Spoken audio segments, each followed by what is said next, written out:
नमस्कार, ANB news देख रहे हैं आप। मैं हूं आपके साथ पल्लवी राजपूत और हमारे खास बुलेटिन बड़ी खबरों में आप सभी का स्वागत है। आइए रुक करते हैं खबरों का। अरुणाचल प्रदेश में जनता दल यूनाइटेड के 6 विधायकों के भारतीय जनता पार्टी में जाने से बिहार की राजनीति में भी उथल पुथल मचने के आसार हैं। मुख्यमंत्री नीतीश कुमार की बॉडी लैंग्वेज से तो यही लग रहा है। नीतीश कुमार शुक्रवार को जब मीडिया से मुखातिब हुए तो उनका अंदाज कुछ इस तरह का था जैसे कह रहे हो कि पिक्चर अभी बाकी है मेरे दोस्त। नीतीश ने कहा कि वे लोग चले गए हैं लेकिन हमारी बैठक अभी बाकी है। कयास लगाए जा रहे हैं कि नीतीश कुमार 1-2 दिन में कोई बड़ा फैसला ले सकते हैं।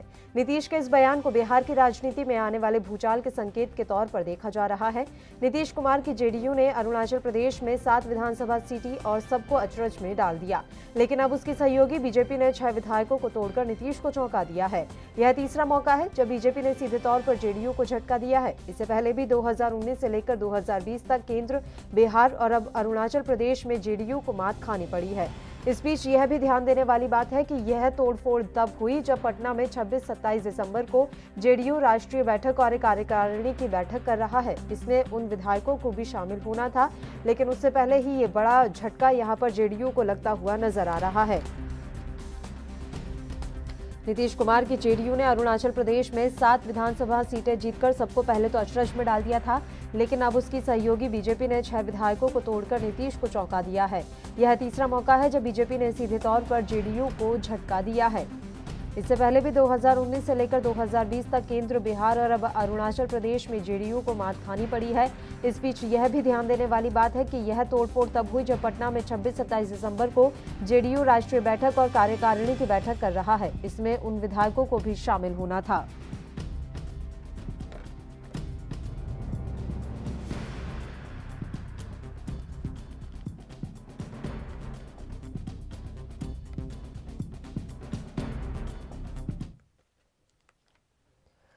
और इस खबर पर तमाम चर्चा के लिए इस समय कौशल कुमार जी, जो कि भारतीय जनता पार्टी से हैं, इस समय हमारे साथ जुड़ गए हैं। सीधा उन्हीं का रुख कर लेते हैं। कौशल जी, बहुत बहुत स्वागत है आपका एएनबी न्यूज पर। धन्यवाद। कौशल जी, अरुणाचल प्रदेश में जनता दल यूनाइटेड के 6 विधायक भारतीय जनता पार्टी में शामिल हो गए हैं। क्या इसे जेडीयू के लिए बड़े झटके के तौर पर देखा जाए? देखिए, एक से हम लोग इसमें कोई रुचि नहीं रखते हैं।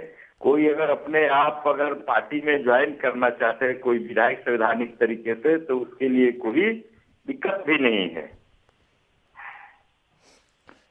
लेकिन इस तरह से जब उनकी बैठक होने वाली है राष्ट्रीय कार्यकारिणी की, वो 26 और 27 दिसंबर को बैठक आयोजित करने वाले थे, ठीक उससे पहले ही उनके 6 विधायक टूटकर आपकी पार्टी में चले जाते हैं, तो झटका तो माना ही जाएगा जेडीयू के लिए। देखिए, इसमें भारतीय जनता पार्टी के शीर्ष नेतृत्व का या किसी का कोई रोल नहीं है। और जो विधायक संवैधानिक दृष्टि से अगर किसी पार्टी में शामिल होना चाहते हैं तो हम लोग रोक भी नहीं सकते हैं। ये पार्टी अरुणाचल प्रदेश में हमारी जो पार्टी है, हम लोगों ने कोई कोशिश नहीं किया है, लेकिन हमारे विचारधारा से कोई जुड़ रहा है तो हम लोग रोकेंगे भी नहीं। लेकिन ये तीसरा मौका है जब बीजेपी ने सीधे तौर पर जेडीयू को झटका दिया है, और जबकि आप बिहार में जेडीयू की सहयोगी पार्टी हैं, ऐसे में क्या आपसी मनमुटाव की संभावनाएं नहीं होती हैं? देखिए, ऐसा नहीं है, कोई मनमुटाव नहीं है। यहाँ सरकार अच्छी तरह से चल रही है नीतीश कुमार जी की, लेकिन कहीं अगर कोई आना चाहेगा तो हम लोग रोक भी नहीं सकते हैं। बड़ी पार्टी है, बड़ी वैचारिक पार्टी है भारतीय जनता पार्टी, और किसी को कहीं अगर कोई घुटन महसूस हो रहा है और कोई आना चाहेगा तो हम लोग उसको अपने दल में शामिल करवा सकते हैं, करवाते भी हैं। कौशल जी, आज जब पत्रकारों से रूबरू हुए नीतीश कुमार, तो उन्होंने एक बात कही है कि वे लोग चले गए कोई बात नहीं, लेकिन अभी हमारी बैठक बाकी है। इसे किस तरह से देखा जाए? क्या कोई राजनीतिक भूचाल का संकेत है ये? देखिए, जदयू का अपना बैठक होने वाला है, उसमें जदयू के लोग क्या विचार करेंगे नहीं करेंगे वो उनका मामला है, पार्टी की अपनी अपनी मामला है। लेकिन सरकार चलाने के लिए जो गठबंधन है वो स्पष्ट है। यहाँ हम लोग की सरकार अच्छी तरह से चल रही है, उसमें कोई विवाद नहीं है। इससे पहले भी बिहार में जिस तरह से जो कुछ भी हुआ, और उसके अलावा कई बार ऐसा हुआ है कि जब जेडीयू के नेता और विधायक टूटकर आपकी पार्टी में शामिल हो जाते हैं और लगातार आपकी पार्टी पर तो हॉर्स ट्रेडिंग जैसे आरोप लगते आए हैं, तो क्या इस तरह की घटनाएं इन आरोपों को और भी ज्यादा मजबूत कर देती हैं? नहीं नहीं नहीं, हमारी पार्टी कभी भी असंवैधानिक तरीके से कोई ऐसा काम नहीं करती है जो जो संविधान के दृष्टि में गलत हो। और पार्टी का जो शीर्ष नेतृत्व है कभी भी इस तरह का बढ़ावा भी हमारे दल में नहीं देता है, हम नहीं देते हैं। लेकिन ये है कि जो लोग भी किसी दल में आना चाहते हैं, किसी दल से शामिल होना चाहते हैं, दूसरे दल के लोग हमारे यहाँ, तो वो विचार से जुड़े हुए हैं, संवैधानिक दृष्टि से आएंगे तो स्वागत भी है उनका। बिल्कुल। और अभय जी इस समय हमारे साथ जुड़ गए हैं जनता दल यूनाइटेड से। अभय जी बहुत बहुत स्वागत है आपका एएनबी न्यूज पर। जी धन्यवाद मैम, धन्यवाद। अभय जी किस तरह से देख रहे हैं आप, अरुणाचल प्रदेश में आपकी पार्टी को बड़ा झटका लगा है, 6 विधायक टूटकर बीजेपी में चले गए। जी निश्चित रूप से, और हमारे माननीय मुख्यमंत्री जो पार्टी के राष्ट्रीय अध्यक्ष हैं, उन्होंने स्पष्ट रूप से इस बात पर अपनी बातें भी रख दी हैं। कल और परसों हमारे दल का राष्ट्रीय कॉन्फ्रेंस होने जा रहा है, उसमें इस बात पर चर्चा हो जाएगी और सब कुछ आप लोगों के सामने आ जाएगा। कोई बड़ा राजनीतिक भूचाल का इसे संकेत माना जाए अभय जी? देखिए, हमारे राष्ट्रीय प्रवक्ता केसी त्यागी जी ने भी सब कुछ स्पष्ट कर दिया है। और जहां तक मैं मानता हूं कि बिहार में अरुणाचल प्रदेश की जो घटनाएं घटी, हमारे जो 6 विधायक टूट करके और भारतीय जनता पार्टी में शामिल हो गए, उसका बिहार की राजनीति पर कोई असर पड़ने वाला नहीं है और ना ही यहाँ की सरकार पर कोई असर पड़ने वाला है। बिहार में भारतीय जनता पार्टी और जनता दल यू दोनों मजबूती के साथ एक दूसरे के साथ खड़ा है।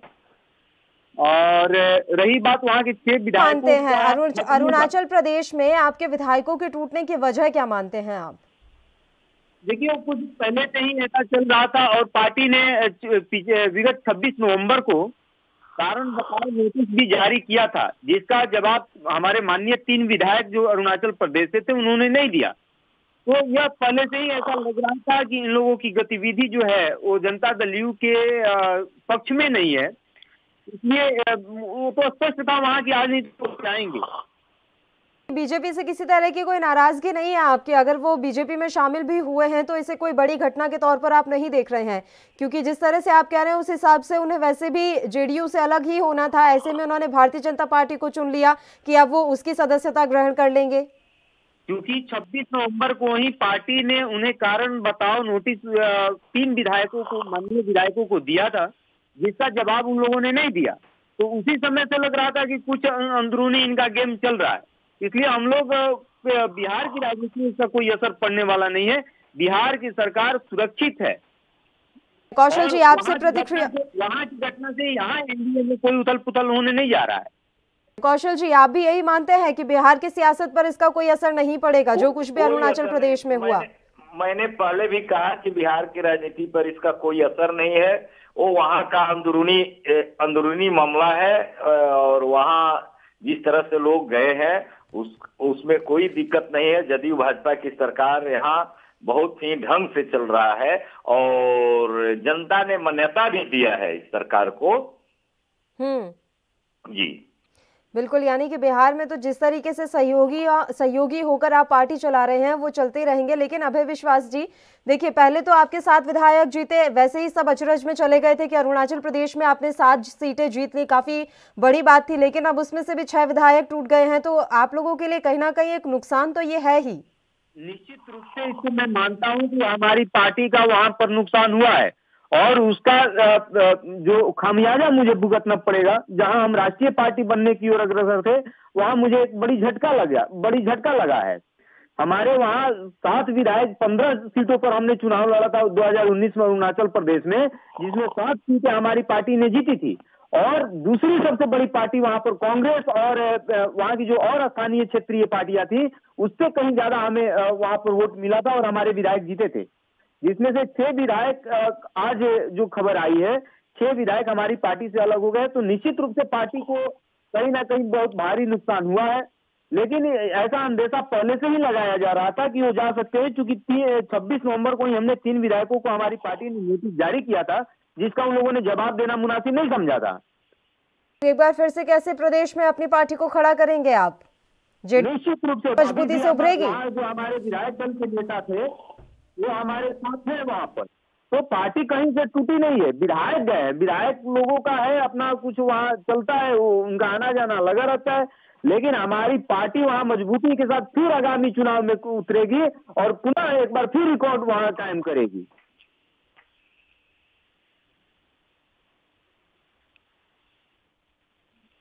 जानकारी हम आप तक पहुंचा रहे हैं। दोनों मेहमान लगातार हमारे साथ जुड़े हुए हैं। अरुणाचल प्रदेश में जनता दल यूनाइटेड के 6 विधायकों के भारतीय जनता पार्टी में जाने से बिहार की राजनीति में भी उथल पुथल मचने के आसार हैं। हालांकि जैसा कि हमारे साथ दोनों प्रवक्ता जुड़े हुए हैं, वे साफ तौर पर कह रहे हैं कि इस तरह से कुछ नहीं होगा, बिहार में हम सहयोगी दल हैं और लगातार हमारी जो सरकार है वो ऐसे ही चलती रहेगी।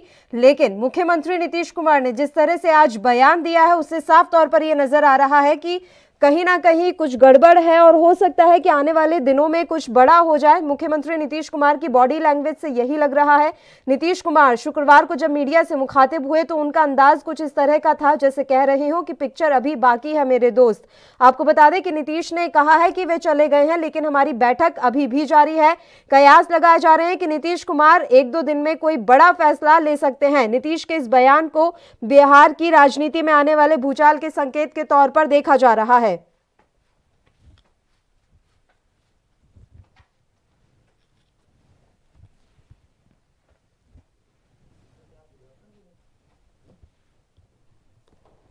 बता दें कि नीतीश कुमार की जेडीयू ने अरुणाचल प्रदेश में 7 विधानसभा सीटें जीतकर सबको अचरज में डाल दिया था, लेकिन अब उसकी सहयोगी बीजेपी ने 6 विधायकों को तोड़कर नीतीश को चौंका दिया है।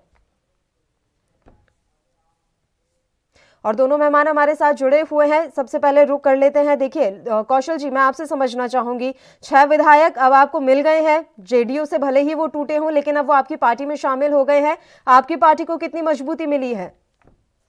ये पार्टी तो हमारी मजबूत है ही और इससे आने से मजबूत भी होगा। 6 विधायक आने के बाद हम लोग बहुत मजबूत हुए हैं और हमारा जो आपका एक विषय था बिहार के राजनीति में, कोई इस पर अंतर पड़ने वाला नहीं है। और हमारी भारतीय जनता पार्टी का यह मानना रहा है, हम लोग राष्ट्रीय स्तर के पार्टी हैं और कोई भी क्षेत्रीय दल के लोग अगर हम राज्यों में आते हैं लोग, तो बीजेपी का कोई प्रयास नहीं है उसमें।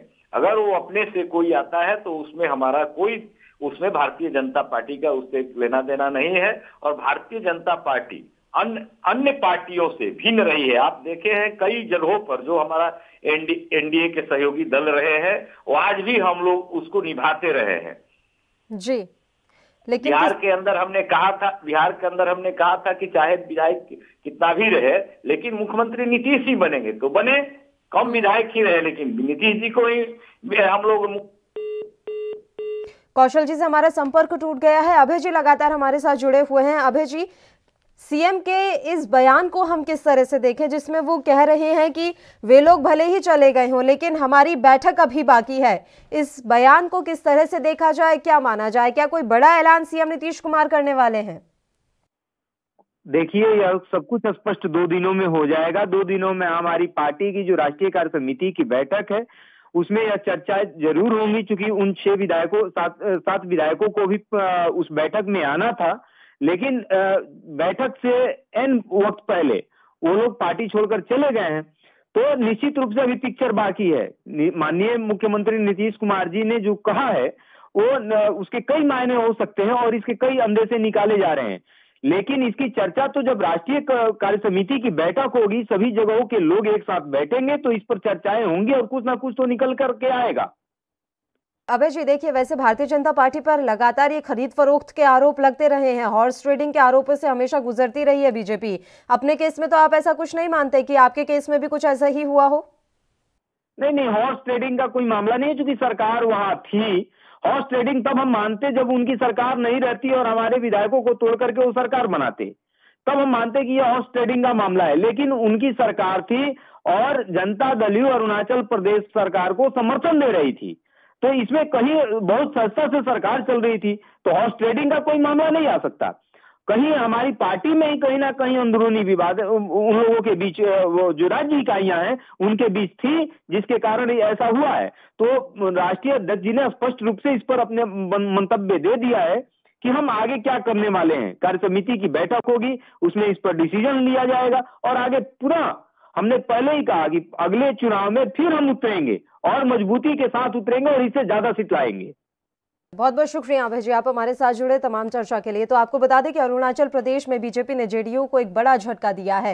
जेडीयू के 7 में से 6 विधायक अब अपनी पार्टी छोड़कर भारतीय जनता पार्टी में शामिल हो गए हैं।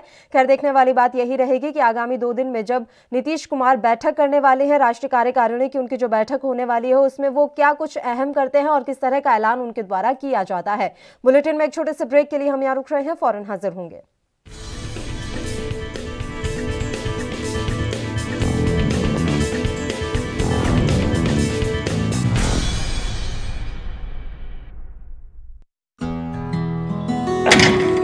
बस करो माल साहब, तुसी रेडी होके फिर शुरू हो गए। ਤੁਹਾਡੀ ਵੀ ਨਾ એનર્ਜੀ ਨਹੀਂ ਖਤਮ ਹੁੰਦੀ। ਸਤਿ ਸ਼੍ਰੀ ਅਕਾਲ ਫੁੱਫੜ ਜੀ। ਓਏ ਸਤਿ ਸ਼੍ਰੀ ਅਕਾਲ। ਓਏ 8 ਵਜੇ ਦਾ ਕਹਿ ਕੇ 11 ਵਜੇ ਆਤੇ ਤੁਸੀਂ। ਫੁੱਫੜ ਜੀ ਅੱਖ ਹੀ ਨਹੀਂ ਖੁੱਲਦੀ, ਥੱਕਿਆ ਜਿਹਾ ਸਰੀਰ ਰਹਿੰਦਾ। ਤੁਹਾਡੇ ਚ ਇਸ ਉਮਰੇ ਵੀ ਪੂਰੀ ਫੁਰਤੀ ਹੈ। ਓਏ ਮੇਰੀ ਫੁਰਤੀ ਦਾ ਰਾਜ਼ ਹੈ ਵੈਦਵਾਨ ਦਾ X+ ਮਰਦਾਨਾ ਕੋਰਸ ਤੇ ਪਿਛਲੇ 30 ਵਰਿਆਂ ਤੋਂ ਇਹੀ ਹੈ ਮੇਰੀ ਸਿਹਤ ਦਾ ਰਾਜ਼। ਇਮਿਊਨਿਟੀ ਵਧਾਉਣ ਦੇ ਨਾਲ ਮਰਦਾਨਾ ਤਾਕਤ ਲਈ ਇਹੀ ਰਾਮਬਾਣ। ਚੁਸਤੀ ਫੁਰਤੀ ਤੇ ਜੋਸ਼ ਵਧਾਉਣ ਲਈ ਤੁਸੀਂ ਵੀ ਅੱਜ ਹੀ ਸ਼ੁਰੂ ਕਰੋ X+ ਮਰਦਾਨਾ ਕੋਰਸ।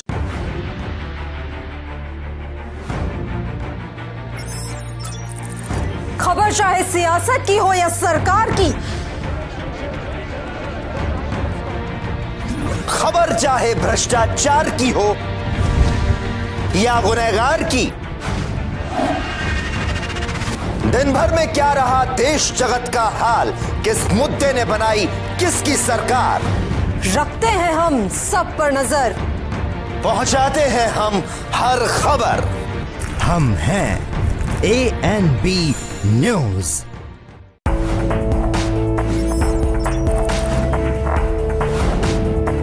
कम ब्रेक और ज्यादा खबरों के साथ देखिए ANB news in channel number पर।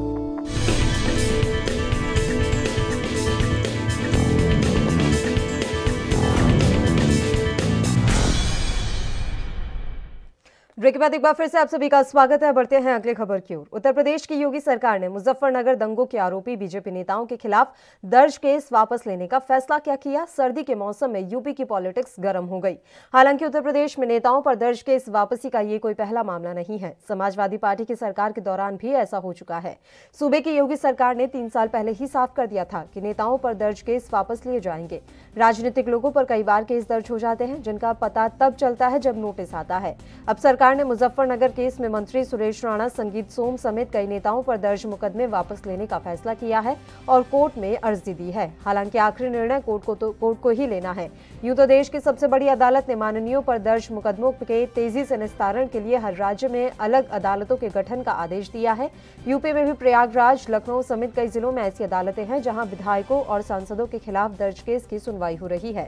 इस बीच बीजेपी सरकार ने मुजफ्फरनगर दंगे के मामले में दर्ज केस वापस लेने का फैसला किया है, तो भला विपक्ष कैसे शांत रह सकता है।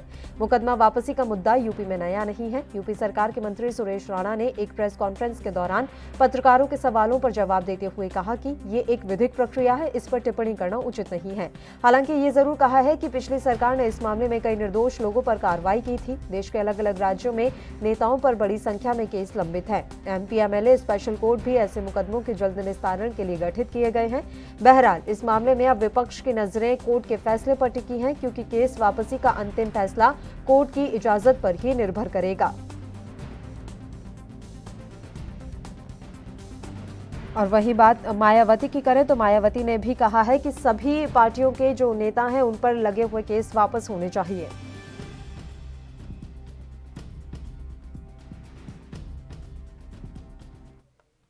और इस मसले पर चर्चा के लिए इस समय 2 मेहमान हमारे साथ जुड़े हुए हैं। उमेद जी जो कि भारतीय जनता पार्टी से हैं और सैफ खान जो कि कांग्रेस से हैं। आप दोनों का बहुत बहुत स्वागत है ANB न्यूज पर।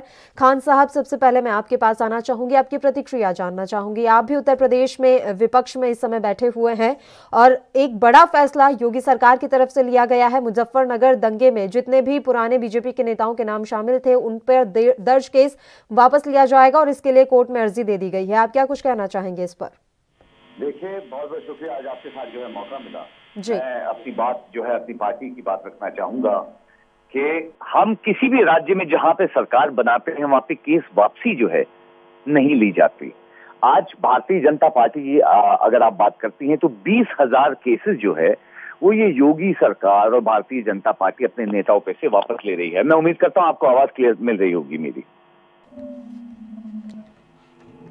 खान साहब, आ रही है आपकी आवाज, बोलिए। जी जी जी, मैं ये कहना चाहूंगा 20,000 केसेस जो हैं इस सरकार, ये जब योगी जी आए थे उत्तर प्रदेश में, जब सीएम बने हैं, तभी जो है भारतीय जनता पार्टी और योगी जी की ये कोशिशें जो है हमेशा से रही हैं कि जो अपने भारतीय जनता पार्टी के लीडर्स हैं और जो लोग लिप्त हैं, जिन पे बहुत सारे क्रिमिनल केसेस जो है रजिस्टर्ड हैं, उनके ऊपर से टोटल जो है 20,000 केसेस की योजना जो है ये चाहते थे कि हट जाए।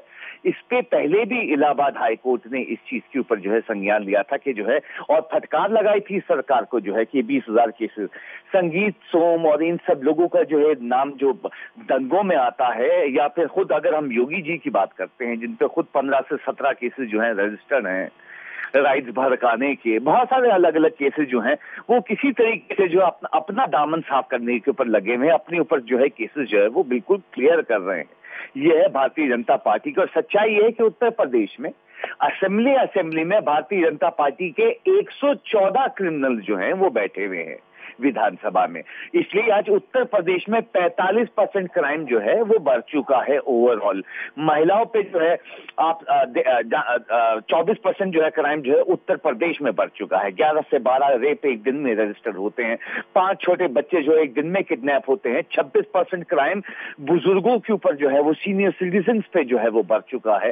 साइबर क्राइम जो है वो 26% जो है उत्तर प्रदेश में बढ़ चुका है। तो सच्चाई वाली बात है, जब ऐसी सरकार जो है वो उत्तर प्रदेश में बैठेगी जो अपने क्रिमिनल्स पे, आपको याद होगा कि अलग अलग जगह के ऊपर जब भी केसेस जो है या भारतीय जनता पार्टी के जो नेताओं का भी नाम आता है तो उनपे जो कार्रवाई भी होती है, चाहे पॉस्को एक्ट लगने के बाद जो है, मैं कुलदीप सिंह सेंगर का स्पेसिफिकली नाम लेके बोलना चाहता हूं, उस रेपिस्ट के ऊपर जो है 1 साल बाद जो है उसको गिरफ्तार किया जाता है। इनके पॉस्को एक्ट लगने के बाद भी गिरफ्तारी नहीं होती है। तो सरकार की ये मंशा है कि अपने जितने भी लीडर्स हैं उनके ऊपर से जितने क्रिमिनल केसेस हैं, जितने दंगे भड़काने के केसेस हैं, जितने क्राइम के केसेस हैं, वो सब जो है हटा दिए जाएं। ये इस सरकार की मंशा है। क्योंकि क्रिमिनल रखना चाहती है बीजेपी, यही आप कहना चाहते हैं? बात करूं तो 70% सुनिए, और मैं पार्लियामेंट में भी बताना चाहता हूं, 70% भारतीय जनता पार्टी के जो है क्रिमिनल्स जो है वो बैठे हुए हैं, जो खुद एडीआर की रिपोर्ट कहती है। दूसरी बात, खुद कैबिनेट 44 कैबिनेट मिनिस्टर्स में से जो है 13 लोग ऐसे हैं जिन पे संगीन अपराध जो है वो रजिस्टर्ड है, जिसमें रेप है, एक्सटॉर्शन है, मर्डर है, किडनैपिंग है। ये सब केसेस जो है वो रजिस्टर्ड जो है खुद भारतीय जनता पार्टी के ये कैबिनेट मिनिस्टर्स की बात बता रहा हूं, जो 70% जो है इस वक्त जो है लोकसभा में भारतीय जनता पार्टी के जो है सांसद बैठे हुए हैं। ये है भारतीय जनता पार्टी की सच्चाई। उमेद जी के पास चल लेते हैं। खान साहब, उनको भी मौका दे देते हैं कि वो अपने पक्ष में क्या कहना चाहेंगे। उमेद जी, अब विपक्ष साफ तौर पर कह रहा है कि फिर तमाम राजनेताओं पर दर्ज केस वापस होने चाहिए, चाहे वो विपक्षी दल के हों या आपके पक्ष के हों। असल में जब लोग जो है आंखें बंद कर लेते हैं और अज्ञानता बस कुछ भी बोलने लगते हैं, उनको ये नहीं पता होता कि भाजपा के सांसद और विधायक कितने दिनों से हैं। 90 के दशक के बाद की कहानी है। उससे 50 साल में किसके लोग छोड़े जाते थे, कौन क्रिमिनल होते थे और कि कौन इस रूल को बनाया है और क्यों ऐसा किया जाने लगा है। वो लोग एकदम आंख बंद करके बोलते हैं, तो उनका कोई जवाब देना मैं नहीं उचित समझता हूँ। इतना जानता हूँ कि जो भाजपा सरकार वो कदम उठाती है जिसमें कोई असहाय गलत तरीके से कहीं फंस न गए हों, अगर वो सब पॉलिटिकल राजनीतिक प्रतिद्वंदिता के वजह से फंसाए गए हैं तो वो केस उठना जरूरी है। उसके ऊपर योगी सरकार ने प्लान बनाया है कि गलत लोग न फंसें, उनकी जांच हो, वो बाहर निकाले जाएं। उनकी बाकायदे जांच भी कराई गई है। तो फिर ये कैसे, ये उमेद जी किस तरीके से डिसाइड हुआ कि बीजेपी के जो नेता हैं वो ही राजनीतिक द्वेष की भावना से ऐसे फंसाए गए हैं? अन्य पार्टियों के नेताओं के साथ ऐसे राजनीतिक द्वेष की भावना काम नहीं करती क्या? ऐसा कोई भाजपा के नेताओं की लिस्ट नहीं बनी है। आप लिस्ट देखेंगे तो वो जो दंगा था वहाँ का, उसमें खासकर संयोगवश की केवल भाजपा के नेताओं को ही फंसाया गया था। ये अलग अलग एरिया वाइज केसेस होते हैं, कहाँ पे जो जहाँ पे जिसका बनता है वो वहाँ पे नाम डाल देता है और इस तरह की जगहों पे उसकी जांच कराई जाती है। अगर जांच कराई गई और वो गलत पाया गया तो सूबे की सरकार की जिम्मेदारी बनती है कि उनको कोई गलत तरीके से कोई न फंस जाए, जो सही हो उसकी सही जांच हो और उसको उस तरफ से उसको मदद मिले। ये मंशा होती है सरकार की और यही होनी चाहिए। ठीक है खान साहब, संजोगवश है कि ये जो नाम वापस हो रहे हैं, इनमें जितने भी नाम हैं वो गलत तरीके से फंसाए गए थे, गलत तरीके से वो नाम इस तरीके के मुकदमों में दर्ज हुए थे और हम शायद ऐसा मान लें उमेश जी कि संजोगवश इनमें ज्यादातर नाम बीजेपी पार्टी के नेताओं से ही जुड़े हुए हैं। खान साहब, देखिए, मैं सबसे पहले बता दूं, भारतीय जनता पार्टी और उनके जो प्रतिनिधि और उनके जो वक्ता होते हैं उसके सिवाय झूठ बोलने के अलावा ये किसी और चीज पे तो यकीन रखते नहीं। अभी मैंने कहा ईडीआर की रिपोर्ट के लिहाज से मैंने लोकसभा का और जो है राज्यसभा का आपका आंकड़ा बताया है। मैंने अभी कहा कि मैं नेशनल क्राइम रिकॉर्ड ब्यूरो के आंकड़े के लिहाज से आज उत्तर प्रदेश का जो हालात हैं वो बता रहा हूं। मगर ये जुमलेबाज लोग जो है वो किसी चीज पे यकीन कोई रखते हैं। अमित शाह जी की अगर मैं बात करूं तो वो मर्डर केस में 3 महीने जेल में रहे और उसके बाद जो है उनकी छवि बिल्कुल जो है क्लीन कर दी जाती है। इनके जो लोग हैं जो दंगे भड़काते हैं, जो लड़वाते हैं, और हमने सबने यूट्यूब पे उनके भाषण देखे हैं, तो जनता जो है वो सब देख रही है, बेफिक्र रही है। जो है हम सब के सब जितनी जनता है वो इस चीज को देख रही है और आगे चलने वाले इलेक्शंस में जो है उस चीज का जवाब भी आप लोगों को बिल्कुल देगी। मगर मैं स्पेसिफिकली ये बात कर दूं कि ये पूरी सरकार जो है ये सिर्फ क्राइम के ऊपर यकीन रखती है। बिहार के इलेक्शंस में क्यों भूल रहे हैं, डिप्टी सीएम ने जो है क्रिमिनल्स को ये कहा था 15 दिन कुछ मत करिएगा। याद आना चाहिए आपको इनकी पार्टी के और इनके नेताओं के बयान जो हैं। मुझे लगता है बहुत साफ, बहुत स्पष्ट है कि हम जो है उत्तर प्रदेश में ये हालात देख रहे हैं। खुद क्रिमिनल से जो ये सरकार भरी हुई है, तब भी आज जो है क्राइम का आंकड़ा उत्तर प्रदेश में या जहां जहां भारतीय जनता पार्टी के राज्य हैं वहां पे बढ़ता जा रहा है। बहुत अफसोस की बात है और जल्दी जनता जो है इस बात का जवाब भी देगी।